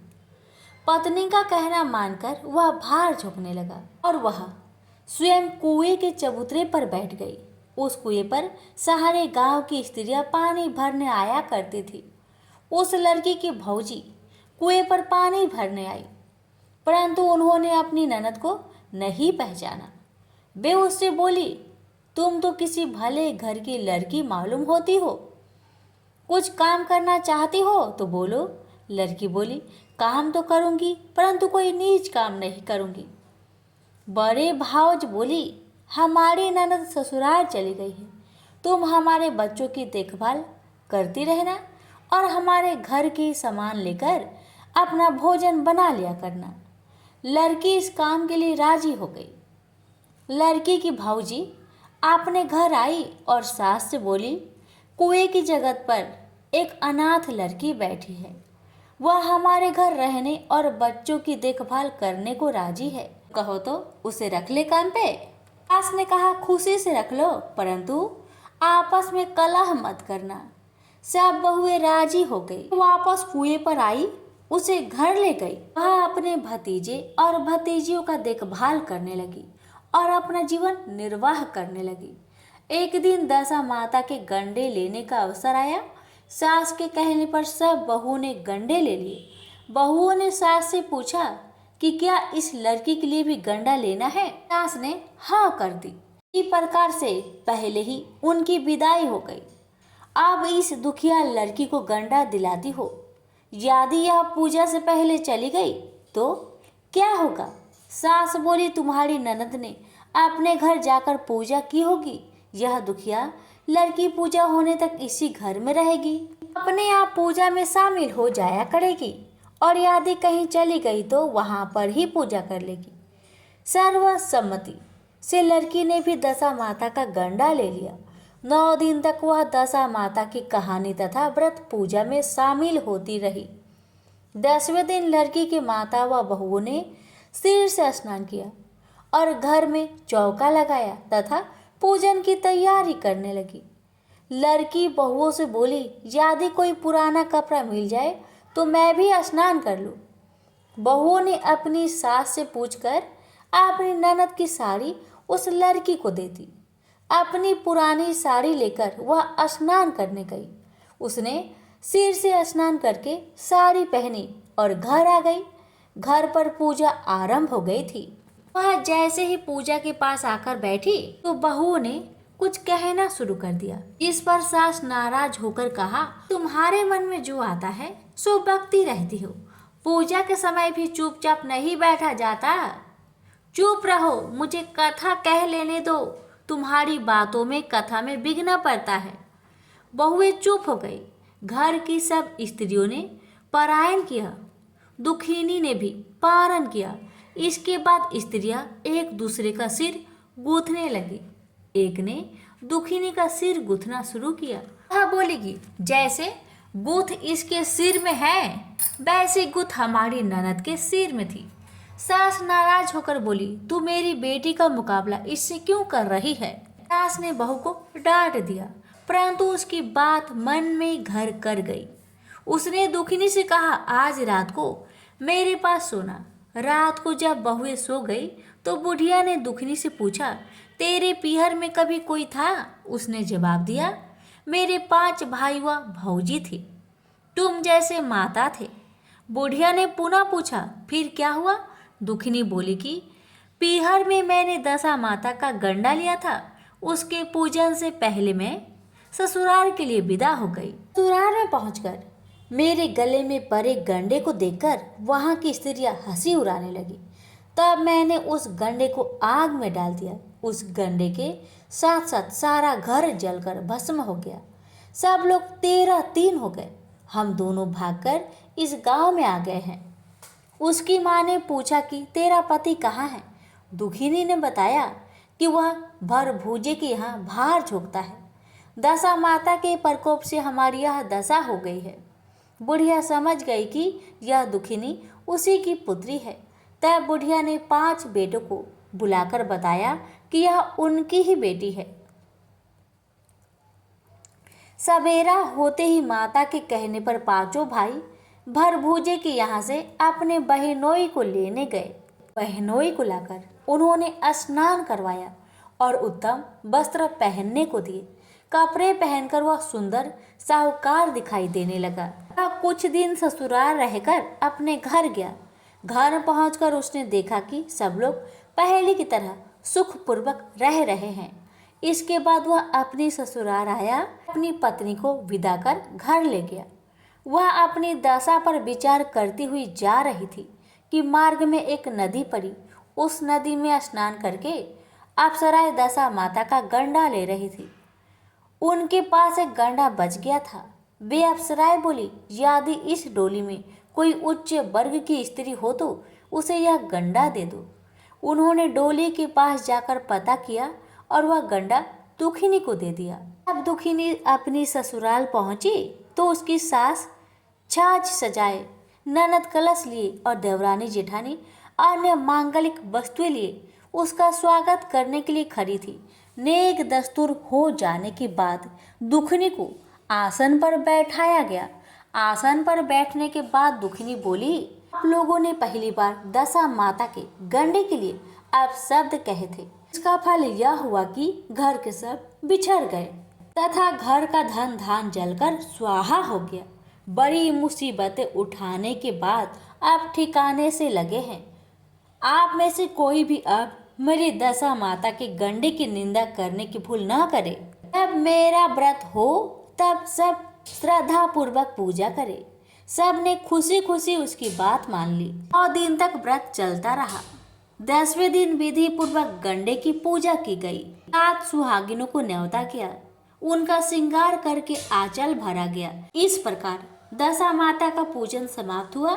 जिस प्रकार दशा माता ने दुखिनी के दिन फेरे, वैसे ही वह सब पर दया करे। प्रेम से बोलिए दशा माता की जय। श्री दशा माता जी की 5वीं कथा। एक राजा की 2 रानियां थी। राजा की प्यारी रानी को लक्ष्मी कहा जाता था। दूसरी रानी को रानी होने पर भी कुलक्ष्मी कहा जाता था। एक दिन लक्ष्मी रानी क्रोध होकर काठ की पाटा से मलिन कपड़े पहनकर कोप भवन में जा लेटी। राजा ने लक्ष्मी से पूछा, तुम कोप भवन में क्यों पड़ी हो? तुम क्या चाहती हो? रानी बोली, कुलक्ष्मी को देश निकाला दिया जाए। कुलक्ष्मी रानी थी, इसलिए उसे देश निकाला देने से राजा की बदनामी होने का डर था। इसलिए रानी को पीहर छोड़ आने की बात सोची गई। राजा ने पटरानी कुलक्ष्मी को एक रथ में सवार कराया और स्वयं घोड़े पर चढ़कर रथ के साथ चलने लगा। एक बीहर जंगल में पहुंचकर राजा ने रथ को रुकवाया। पालकी ढोने वाले को वहां से हट जाने को कहा गया। राजा रानी को उसी जंगल में छोड़कर घोड़े पर सवार होकर अपने महल में आ गया। कुलक्ष्मी की बात जो होते सारी रात बीत गई। रानी को प्यास लगी। वह रथ से उतरकर पानी की तलाश में चल दी। रानी ने आसपास पानी खोजा, परंतु उसे कोई जलाशय नहीं दिखाई दिया। रानी ने एक सारस की जोड़ी को एक तरफ जाते देखा। रानी कुलक्ष्मी सारस की जोड़ी के पीछे चल दी। चलते चलते वह एक नदी किनारे पहुंच गई। रानी ने शौच आदि से निवृत्त होकर उस नदी में स्नान किया और जल पीकर अपनी प्यास बुझाई। उस समय कुछ अन्य स्त्रियां भी स्नान कर रही थी। स्नान करने के बाद उन स्त्रियों ने दशा माता के गंडे लिए। उनके पास एक गंडा बच गया। उन्होंने रानी से गंडा लेने का अनुरोध किया। रानी गंडा लेकर अपने रथ में आकर बैठ गई। दशा माता ने रानी की परीक्षा लेने के लिए एक बुढ़िया का भेष धारण कर उसके रथ के पास आ गई। वह रानी से बोली, बेटी यहाँ क्यों बैठी हो और क्या कर रही हो? रानी ने बुढ़िया से कहा, पहले तुम बताओ कि तुम कौन हो? बुढ़िया ने उत्तर दिया, मैं तो तुम्हारी मौसी हूँ। रानी उसको गले लगाकर रोने लगी। उसने अपनी विपदा भरी सब कहानी बुढ़िया माई को बता दी। अंत में रानी ने बुढ़िया से कहा, अब मुझे केवल तुम्हारा ही सहारा है, मेरा रक्षा करो। दशा माता की कृपा से उसी जगह माया का सहारा बस गया। रानी के भाई भौज आदि सारा मायका आप ही वहाँ प्रकट हो गया। रानी ने अपने पीहर के साथ मिलकर 9 दिन तक दशा माता की कथा कहानियां सुनाई। 10वें दिन गंडे की पूजा होनी थी। उस दिन सवेरे उठकर दशा माता ने रानी से नदी में स्नान करने के लिए कहा कि वहाँ तुमको स्वर्ण कलश मिलेगा, तुम उसे ले लेना और जो डोली तुमको लेने आए उसमें बैठ जाना। किसी से मत पूछना कि यह डोली किसकी है। रानी नदी में स्नान करने गई। वह स्नान करके बाहर निकल आई तो उसे 2 स्वर्ण कलश नदी के किनारे रखे मिले। उन्हीं के पास रेशमी वस्त्र रखे थे। उन वस्त्रों को रानी ने पहन लिया। वह चलने को तैयार हुई तो उसे डोली आती दिखाई दी। वह डोली में बैठ गई और अपने घर पहुंच गई। पहुंचकर उसने माया के परिवार की सब महिलाओं सहित दशा माता के गंडे की पूजा की, सुहागिनों को भोजन कराया और उसके बाद उसने पारण किया। अब रानी अपने पीहर में आनंद पूर्वक सबके साथ मिलजुल कर रहने लगी। इधर कुछ समय बाद राजा को रानी कुलक्ष्मी का ध्यान आया। जिस दिन से मैं रानी को जंगल में छोड़कर आया था, तब से उसका कोई समाचार नहीं मिला। राजा ऐसा सोच ही रहे थे कि क्यों न चलकर देखा जाए कि कुलक्ष्मी का क्या हाल है। मंत्रियों ने राजा को समझाया कि अब रानी से मिलना आपके लिए ठीक नहीं होगा, परंतु राजा ने मंत्रियों की बात पर कोई ध्यान नहीं दिया। वह घोड़े पर सवार होकर उसी स्थान पर पहुंचा जहां पर रानी को छोड़ आया था। राजा को यह देखकर बड़ा आश्चर्य हुआ कि यहाँ तो सघन वन था, परंतु अब यहाँ रमणीक बस्ती बसी हुई है। राजा ने लोगों से पूछा, यह कौन सी नगरी है? लोगों ने उसे बताया कि यह कुलक्ष्मी का नगर है। अब तो राजा के आश्चर्य का ठिकाना ना रहा। वह बार बार सोच रहा था कि क्या यह नगर मेरी पटरानी कुलक्ष्मी द्वारा बसाया गया है। राजा ने कुलक्ष्मी के महल के पास जाकर सूचना भिजवाई कि उनसे अमुक देश का राजा मिलना चाहता है। रानी ने राजा को पहचान कर मिलने से मना कर दिया, परंतु मौसी ने उसे समझाया कि हिंदुओं में तो पति को परमेश्वर माना जाता है। तुम्हें यह उचित है कि तुम यथाशक्ति उसका आदर सत्कार करो। मौसी के कहने पर रानी कुलक्ष्मी ने राजा को महल में बुलवाया। दोपहर को राजा को भोजन पर बुलवाया गया। राजा के साथ नाई भी था। रानी राजा और नाई को भोजन कराने लगी। पहली बार रानी ने नाई को पत्तल पर भोजन परोसा तो नाई ने रानी के पैर पर एक छींटा लगाया। रानी इस भेद को नहीं समझ सकी कि नाई ने उसके पैर पर रायते का छींटा क्यों मारा। रानी दूसरी बार पोशाक बदलकर फिर आई। राजा मन में सोचने लगा यहाँ तो बहुत सी रानियां हैं, मैं अपनी रानी को कैसे पहचानूं? नाई बड़ा चतुर था। वह बोला, रानी तो एक ही है, परंतु वह पोशाक बदल बदल कर हमारे सामने आ रही है। राजा ने नाई से पूछा, तुम्हें कैसे पता चला कि रानी सब एक ही है? नाई बोला, मैंने उसके पैर पर रायते का छींटा मारा था। वह 3 बार कपड़े बदलकर हमारे सामने आई, परंतु वह छींटा उसके पैर पर तीनों बार लगा था। अगले दिन रानी ने राजा को अपने महल में बुलवाया। राजा को अपनी मेज पर बैठाकर खाने के लिए पान का पीरा दिया। पान खाकर राजा पलंग पर लेट गया और रानी उनके पैर दबाने लगी। राजा ने रानी से अपने किए के लिए क्षमा मांगी और रानी से अपनी राजधानी चलने को कहा। रानी ने कहा, आप किस मुंह से मुझे चलने के लिए कह रहे हैं? आप तो मुझे जंगल में अकेला छोड़ कर गए थे। आप तो मेरी सौत के कहने पर आकर मेरा परित्याग कर चुके थे। यह तो मेरी मौसी का किया धरा है, उसी के कारण यह सब वैभव मुझे प्राप्त हुआ है, वरना आप तो मेरा सर्वनाश कर चुके थे। राजा ने रानी को बहुत समझाया। तब रानी बोली कि मैं केवल एक शर्त पर आपके साथ चल सकती हूँ। आप मेरी मौसी से वरदान मांगे कि वह यह नगरी आपकी राजधानी के पास पहुँचा दे, जिससे जब मेरा मन चाहे आपके पास रहूं और जब भी चाहे तो मौसी के दिए महल में चली जाऊं। मेरी मौसी बड़ी दयालु है, संभव है कि वह हमारी बात मान जाए। राजा ने दशा माता मौसी से प्रार्थना की। मौसी ने राजा की बात मानकर दोनों शहरों को पास पास स्थापित कर दिया, मानो एक दूसरे की ही भाग हो। राजा ने दशा माता की कृपा का फल जानकर शहर में ढिंढोरा पिटवाया। उसकी प्रजा दशा माता का पूजा किया करे। भगवती दशा माता ने जिस प्रकार कुलक्ष्मी पर दया करी, वैसे ही दया सब पर करना। प्रेम से बोलिए श्री दशा माता की जय। श्री दशा माता जी की छठी कथा। एक राजा था, उसकी रानी कोमलांगी थी। वह फूलों की सैया पर सोया करती थी। एक दिन फूलों के साथ एक कच्ची कली भी आ गई। कच्ची कली के कारण उसे रात को नींद नहीं आई। वह करवटें बदलती रही। राजा ने पूछा, प्रिय, आज क्या बात है जो तुम्हें नींद नहीं आ रही? रानी ने बताया कि आज फूलों में एक कच्ची कली आ गई है। वह मेरे शरीर में चुभ रही है, इसी कारण मुझे नींद नहीं आ रही है।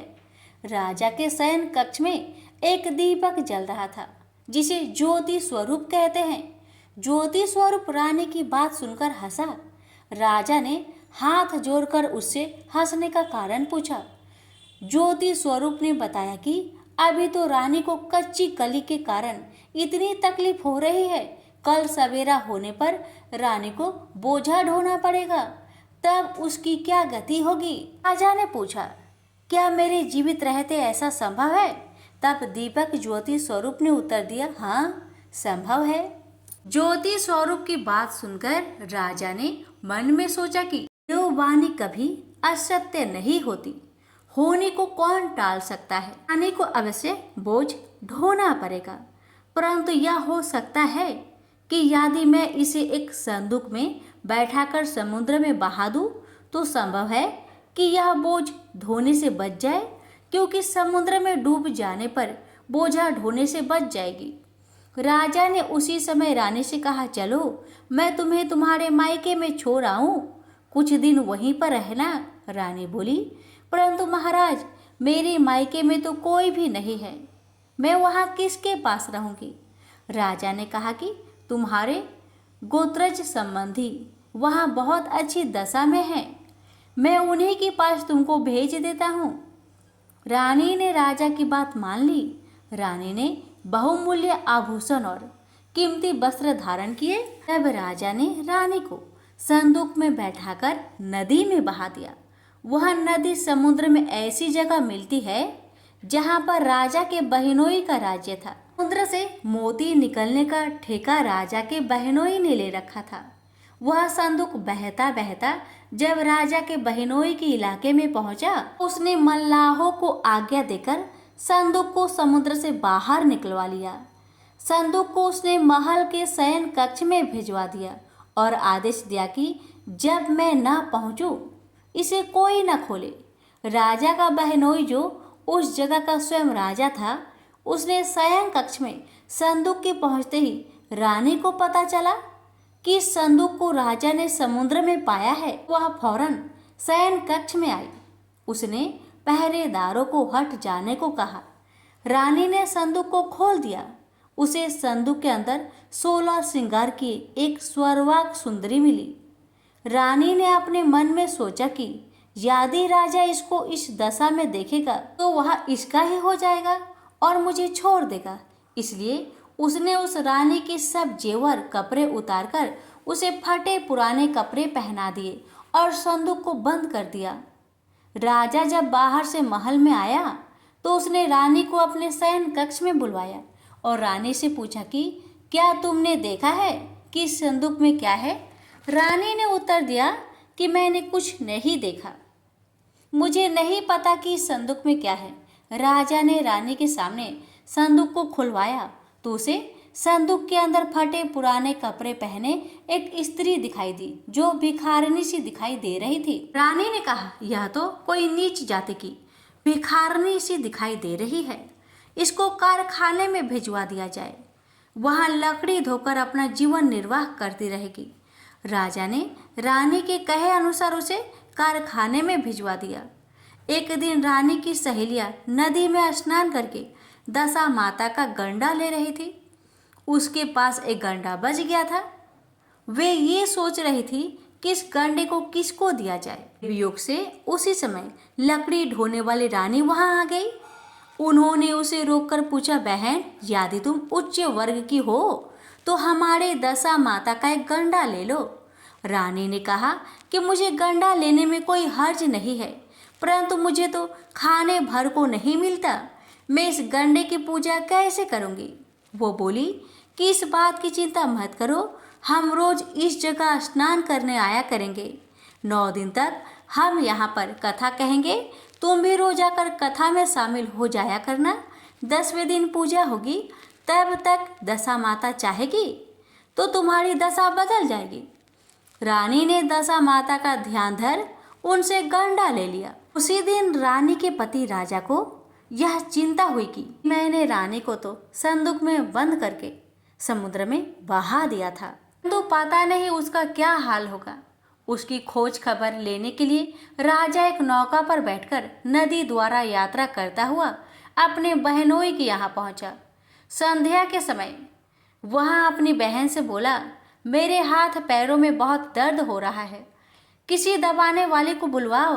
तब उसकी बहन ने लकड़ी ढोने वाली भिखारिनी को बुलाकर आज्ञा दी कि आज की रात तू मेरे भाई की पैर दबा दे। वह बड़े संकोच में पड़ गई। अपने मन में सोचने लगी कि आज तक मैंने किसी पर पुरुष को छुआ तक नहीं है। रानी अपने भाई का पैर दबाने के लिए उस पर जोर डाल रही थी, इसलिए लाचार होकर उसे हाँ करनी पड़ी।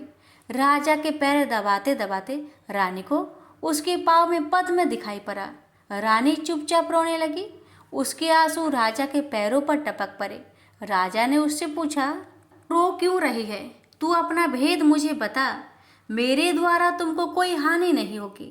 रानी बोली कि जैसा पद्म आपके पैर में है वैसा ही पद्म मेरे पति के पैर में भी था। पहले के दिनों की याद आ जाने पर मुझे रोना आ गया। राजा ने उसे पहचान लिया। राजा बोला, तुम्हें पैर दबाने की जरूरत नहीं, तुम्हारे भाग्य में जो लिखा था वह तुम्हें भोगना ही पड़ा। मैंने उसे टालने के लिए जो उपाय किया था उसका नतीजा उल्टा ही निकला। तुम्हें मेरे जीते ही लकड़ियां धोनी पड़ी। राजा ने अपनी धोती उतारकर रानी को दे दी। रानी एक कोने में पड़कर सो गई। सवेरा हुआ परंतु अतिथि राजा सोकर नहीं उठा और न पैर दबाने वाली दासी ही कमरे से बाहर निकली। राजा के बहन को चिंता होने लगी। थोड़ी देर बाद दासी कमरे से बाहर निकली और कारखाने में काम करने चली गई। रानी ने कमरे में जाकर अपने भाई को जगाया। उसका भाई बोला, मेरी तबीयत ठीक नहीं है, मेरा सिर दर्द कर रहा है, मैं अभी आराम करना चाहता हूँ, मेरा जी बहुत व्याकुल हो रहा है। रानी ने पूछा कि आखिर बात क्या है, कुछ तो बताओ। राजा ने कहा, बड़ी शर्म की बात है। मैंने तुम्हारे भाउज को जानबूझकर संदूक में बैठाकर तुम्हारे पास इसलिए भेजा था कि इसे यहाँ आराम से रखा जाएगा, परंतु उसे तो यहाँ लकड़ियाँ ढोनी पड़ रही है कि तुमने सारे गहने कपड़े उतारकर उसे रास्ते की भिखारनी बना दिया। उसकी बहन बोली, मैंने उसे पहचाना ही नहीं। उसने दासियों को भेजकर उसे चुपचाप अपने पास बुलवाया। उसके आने पर बहने ने अपनी भाउज से माफ़ी मांगी, उसके पैर पकड़ लिए। कुछ दिनों तक वह अपने बहनोई बहन के घर रहकर रानी को साथ लेकर राजधानी लौट आया। रानी ने अपने महल में पहुंचकर सुहागिनों को न्योता भेजा, बड़े धूमधाम से दशा माता के गंडे की पूजा की और नगर में ढिंढोरा पिटवाया कि आज से अमीर गरीब सब दशा माता का गंडा लिया करे और श्रद्धा पूर्वक पूजा किया करे। जिसके पास पूजन पारण के लिए धन की कमी हो वह हमारे कोठर से ले जाया करे। जिस प्रकार रानी के दिन दशा माता ने फेरे, वैसे ही सबकी दशा को ठीक करे। प्रेम से बोलिए श्री दशा माता की जय। श्री दशा माता जी की 7वीं कथा।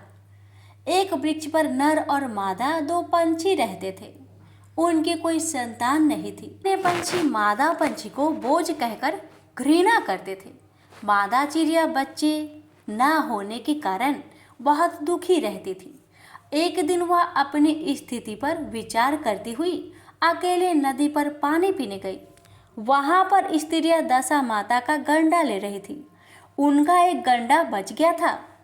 उन्हें कोई उच्च वर्ग की स्त्री दिखाई नहीं दी जिसे वह गंडा देती। उन्होंने सोचा कि इस चिड़िया के गले में इस गंडे को बांध देते हैं।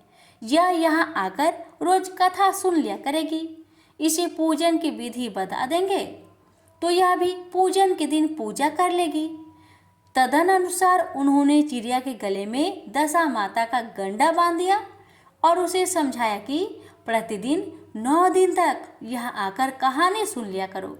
10वें दिन 21 गेहूं के दाने लाकर उनमें से एक दाना दशा माता के नाम से नदी में डाल देना और शेष 20 दाने तुम स्वयं खा लेना। चिड़िया ने 9 दिन तक नियम पूर्वक दशा माता की कहानी सुनी। 10वें दिन स्त्रियों द्वारा बताई विधि के अनुसार गंडा एवं एक गेहूं का दाना नदी में डालकर पारण किया। कुछ दिनों के बाद उस चिड़िया के भी बच्चे हो गए। अन्य चिड़ियाओं को बड़ा आश्चर्य हुआ कि इसे तो बच्चे होते ही नहीं थे, अब बच्चे कैसे होने लगे। वह चिड़िया बोली, जब मुझे बच्चे नहीं होते थे तो सब मुझे बांझ कहकर दुत्कारती थी। अब मुझे दशा माता की कृपा से बच्चे होने लगे हैं। चिड़िया के पूछने पर उसने दशा माता का गंडा लेने का सारा हाल कह सुनाया और पूजा की विधि का भी वर्णन सुना दिया। तब से जंगल की सारी चिड़िया दशा माता का व्रत करने लगी। प्रेम से बोलिए दशा माता की जय। श्री दशा माता जी की 8वीं कथा। पुराने समय की बात है कि एक घर में जेठानी और देवरानी थी। वे दोनों निसंतान थी। वह मेहनत मजदूरी करके पेट पालती थी। दोनों व्रत पूजन कुछ भी नहीं करती थी। एक दिन दोनों प्रातःकाल गांव में आग लेने गई। उस दिन गांव में दशा माता का पूजन था, इसलिए उन्हें किसी ने वहां से आग नहीं दिया। आग ना मिलने पर जेठानी देवरानी से बोली, आज हम दोनों का भी व्रत रहेगा। शाम को आग मिलने पर ही रसोई बनाकर भोजन करेंगे। शाम हो जाने पर जेठानी अपनी पड़ोसन के यहाँ से आग लेने गई। पड़ोसन ने उसे आदर पूर्वक बैठाया। जेठानी ने पड़ोसन से पूछा, दशा माता का पूजन करने से क्या होता है। पड़ोसन ने बताया कि जिस बात की इच्छा करके गंडा लिया जाता है वह इच्छा पूर्ण हो जाती है। जेठानी यह सुनकर पड़ोसी से बोली, अगली बार जब गंडा पड़े तो मुझे भी बताना, मैं भी गंडा लूँगी। जेठानी वैसे ही आग लेकर घर से बाहर आई तो उसे गाय चरकर आती दिखाई दी। ग्वाला पीछे आ रहा था। उसके कंधे पर एक बछड़ा था और एक गाय बछड़े को चाटते हुए चल रही थी। पड़ोसन ने ग्वाले से पूछा, तुम्हारी गाय प्रथम बार ब्याही है या दूसरी बार या तीसरी बार? ग्वाले ने बताया कि पहला ब्याह है। पड़ोसन ने फिर पूछा, गाय ने बछड़ा दिया है या बछिया? ग्वाला बोला, बछड़ा है। यह जानकर जेठानी से पड़ोसन ने कहा कि घर जाकर दशा माता का गंडा ले लो, 9 दिन तक व्रत रखकर कथा सुनना तथा 10वें दिन सिर सहित स्नान करके पूजन करना। दशा माता चाहेगी तो 10 दिन के भीतर ही तुम्हारी मनोकामना पूरी हो जाएगी। जेठानी ने घर जाकर सारी बातें देवरानी को बताई। दोनों ने दशा माता से मनौती मांगी कि यदि हम दोनों के संतान होंगे तो हम सुहागिनों को न्योत कर दूरियां कराएंगे। दोनों ने दशा माता के गंडे लिए। दशा माता की कृपा से गंडे की पूजा से पहले ही दोनों देवरानी जेठानी गर्भवती हो गई। 9 महीने 9 दिन के बाद दोनों के यहाँ 2 लड़के ने जन्म लिया।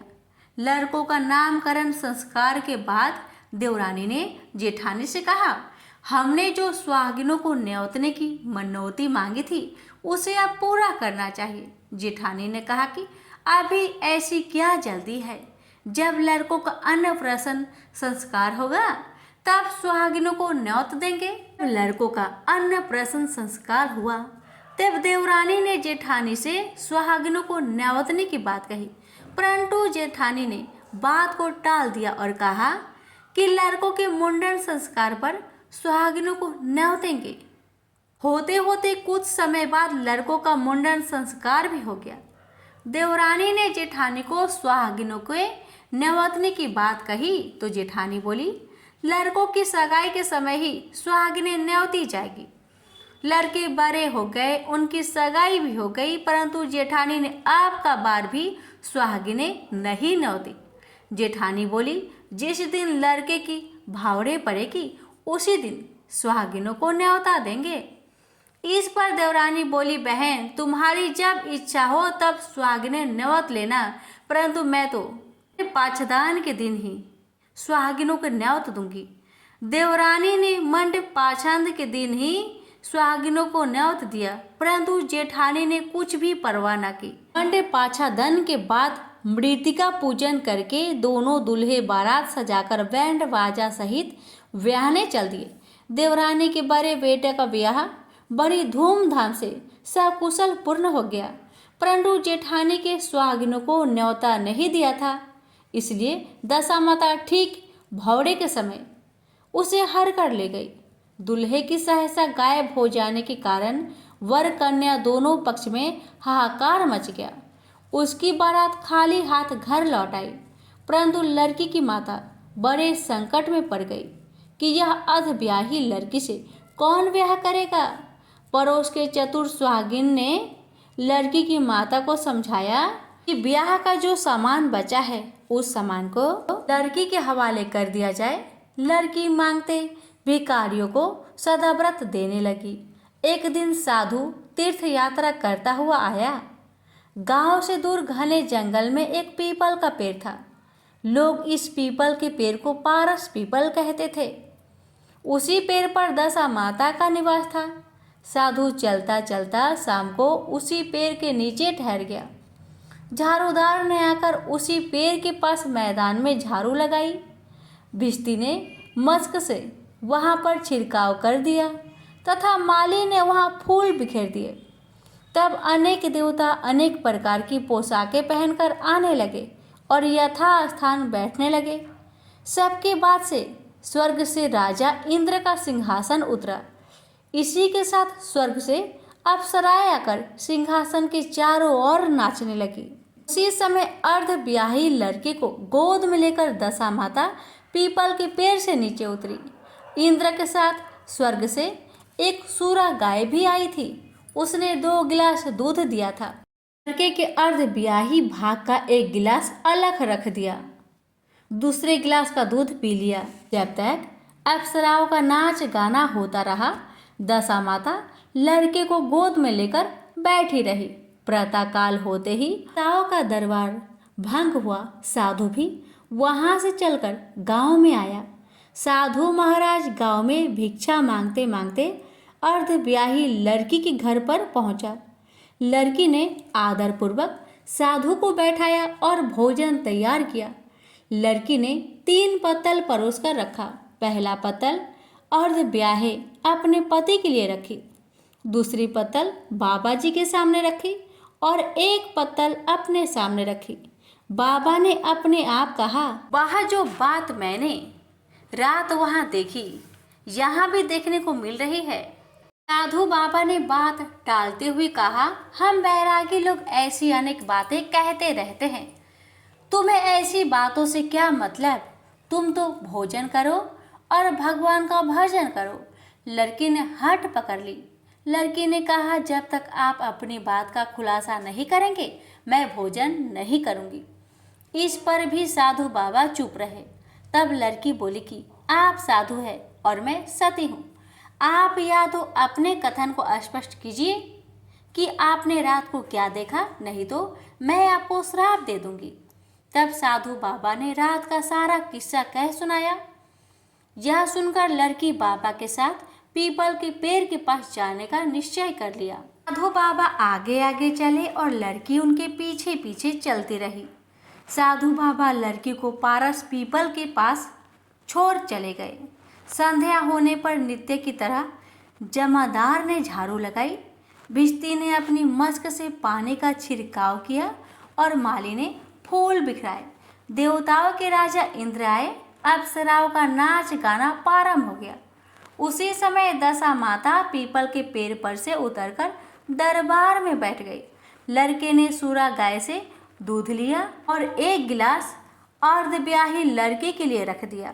जैसे ही लड़के ने दूध का गिलास मुंह से लगाया, वैसे ही लड़की दूसरा गिलास हाथ में लेकर वर के सामने उपस्थित हो गई। बोली, अपना भाग लेने के लिए मैं उपस्थित हूँ। मेरे लिए क्या आज्ञा है? मैं सेवा करने के लिए तैयार हूँ। तब लड़का बोला, मैं इस तरह से तुमसे नहीं मिल सकता। मैं दशा माता की सेवा में रहता हूँ। मुझे अभी दरबार में जाकर दशा माता की गोद में बैठना होगा। यदि तुम्हें मुझसे प्यार है तो दशा माता को प्रसन्न करके उनसे मुझे अपने लिए मांग सकते हो, तब मैं तुम्हारा हो सकता हूँ।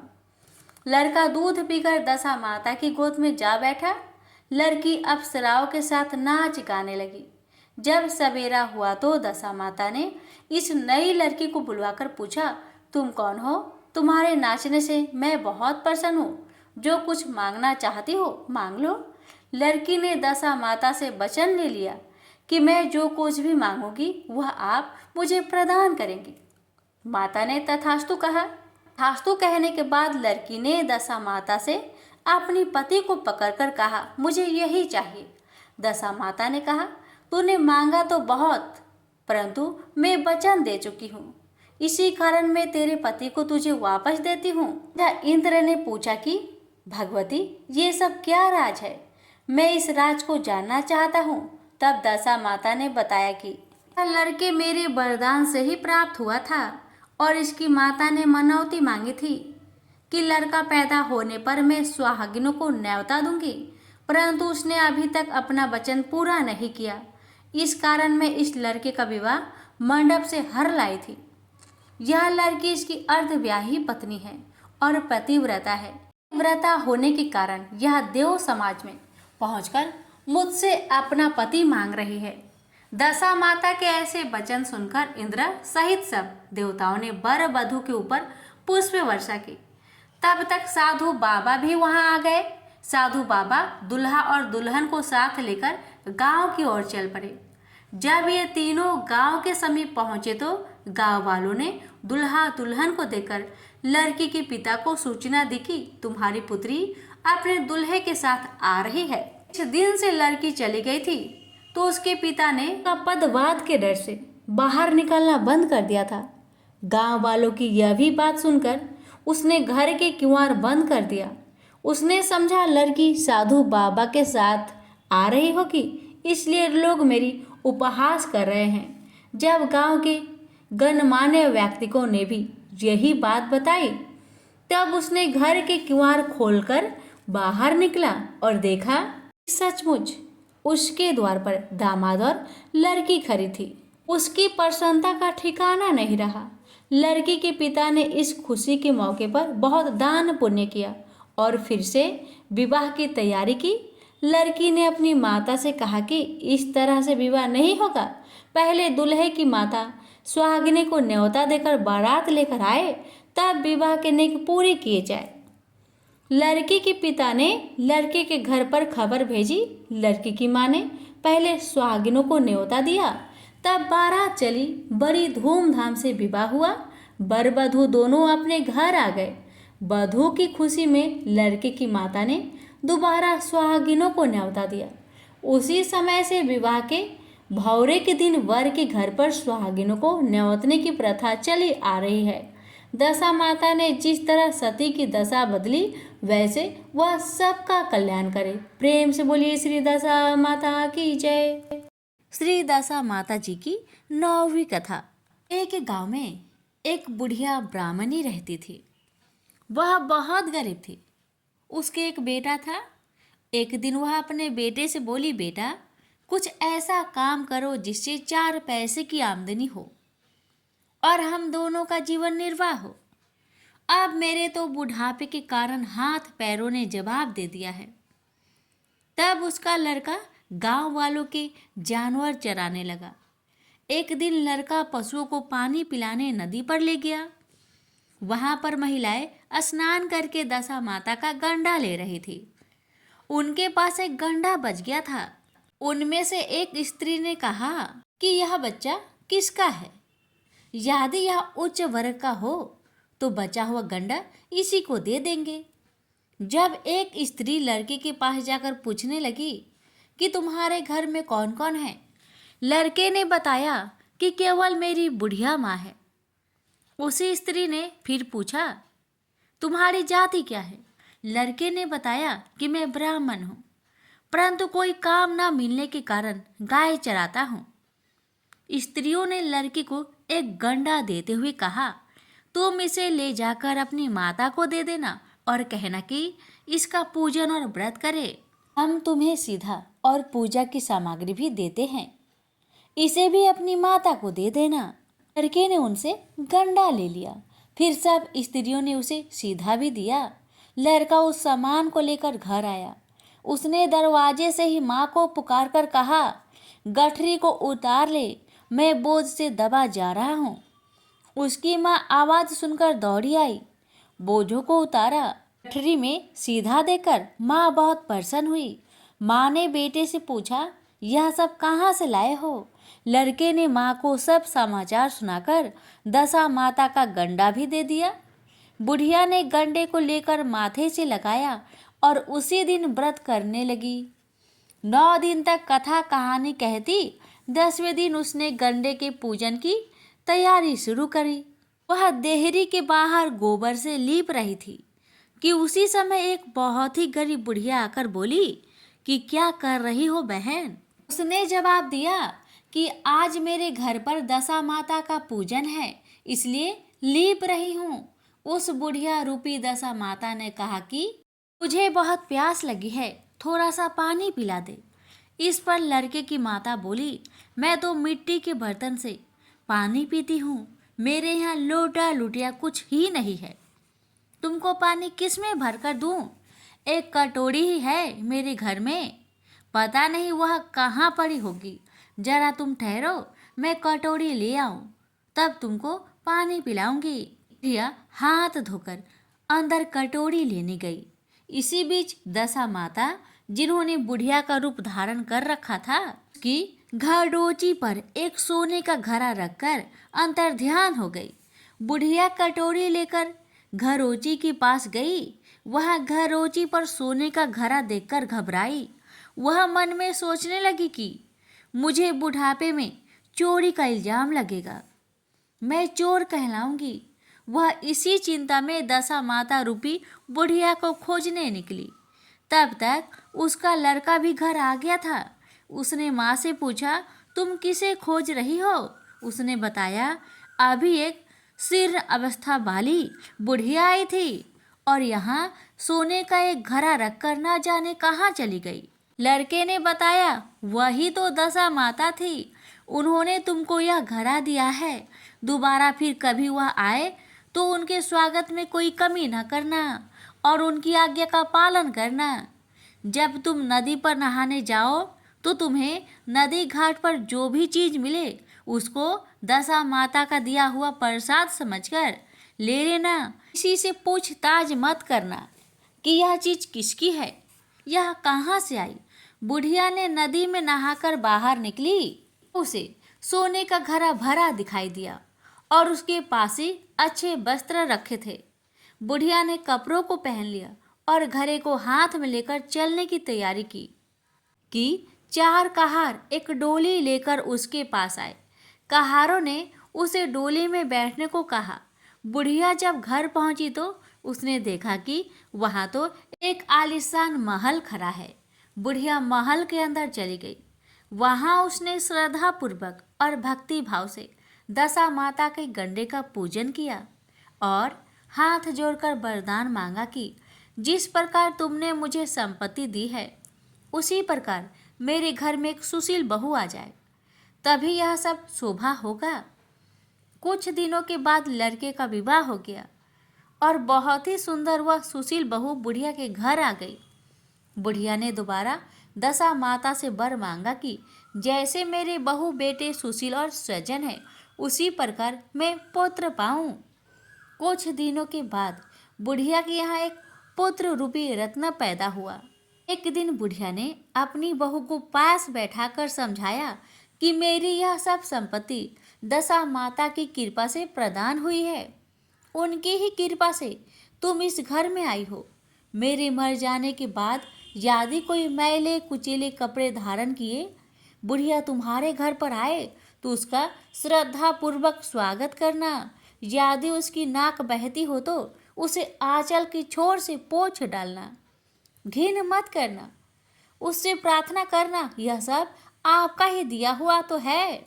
जब भी दशा माता का गंडा पड़े तब उसको तुम भी अवश्य लेना और श्रद्धा पूर्वक उसका पूजन करना। जब भी तुम्हारे ऊपर संकट के बादल घिर आए तो सुहागिनों को नमतना। दशा माता की कृपा से तुम्हारी सब इच्छाएं पूर्ण होगी। कुछ दिनों के बाद बुढ़िया का स्वर्गवास हो गया। दशा माता ने सोचा कि बुढ़िया के घर चलकर देखना चाहिए कि उसकी बहू सास के वचनों का पालन करती है या नहीं।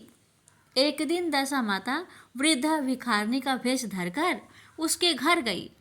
उसे देखते ही बहू खड़ी हो गई, उसके पांव छुए और बालक को उसकी गोद में डाल दिया। उसके श्रद्धा भक्ति को देखकर दशा माता बहुत प्रसन्न हुई। उन्होंने आशीर्वाद दिया कि तेरी धर्म बुद्धि है, भगवान तेरा सदैव कल्याण करेंगे, भंडार भरपूर रहेगा, तू जो इच्छा करेगी वह तुझे अवश्य प्राप्त होगी। दशा माता ने ऐसी कृपा बुढ़िया ब्राह्मणी पर की, वैसी ही कृपा भक्त जनों पर बनी रहे। प्रेम से बोलिए दशा माता की जय। श्री दशा माता जी की 10वें दिन की कथा। इस दिन बहनें गंडे की पूजा करें, तत्पश्चात प्रथम दिन वाली पूजा को विधि अनुसार दोबारा करें। यही 10वें दिन की पूजा होती है। आइए श्रवण करें दशा माता जी की आरती। आरती श्री दशा माता की जय, सतचित आनंद दाता की। आरती श्री दशा माता की जय, सतचित आनंद दाता की। भय भंजनी अरु दशा सुधारनी, पापे ताप कलि कलुष विदारिणी। शुभ्र लोक में सदा बिहारिणी, जय पालिनी दीन जनन की। आरती श्री दशा माता की। अखिल विश्व आनंद विधायिनी, मंगलमयी सुमंगलदायिनी। जय पावन प्रेम प्रदायिनी, अमीय राग रस रंग रली की।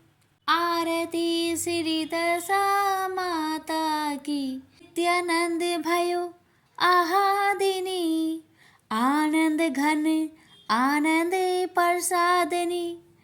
रसमयी रसमयी मन उन्मादिनी, सरस कमलिनी विष्णु वाली की। आरती श्री दशा माता की। प्रेम से बोलिए दशा माता की जय। अब सुनिए श्री दुर्गा जी की आरती। जय अम्बे गौरी मैया, जय श्यामा गौरी मैया, जय मंगल करनी मैया, जय आनंद करनी।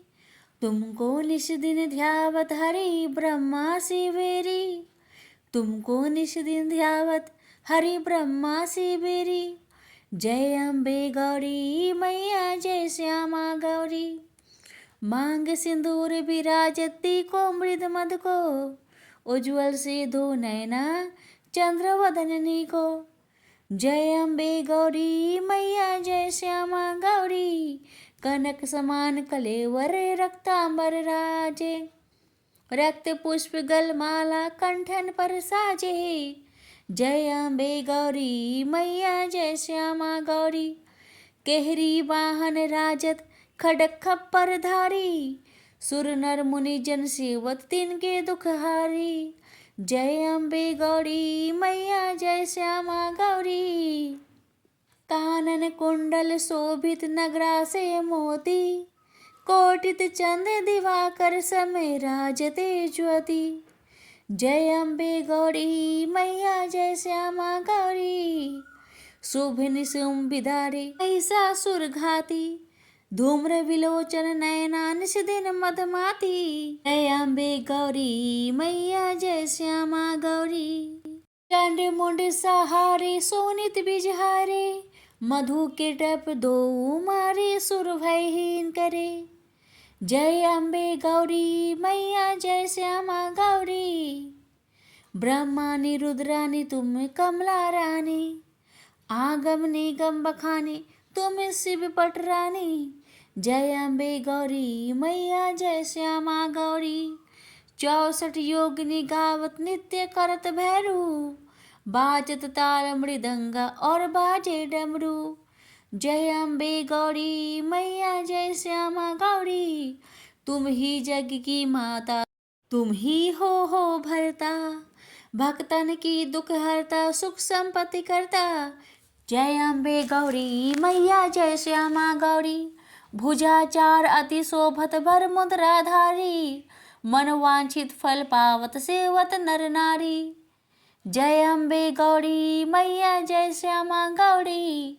श्री हिमाल के तू में राजत कोटि रत्न ज्योति। जय अम्बे गौरी मैया, जय श्यामा गौरी। ये अम्बे जी की आरती जो कोई नर गावे। कहत शिवानंद स्वामी सुख संपत्ति पावे। जय अम्बे गौरी मैया, जय श्यामा गौरी। प्रेम से बोलिए अम्बे माता की जय।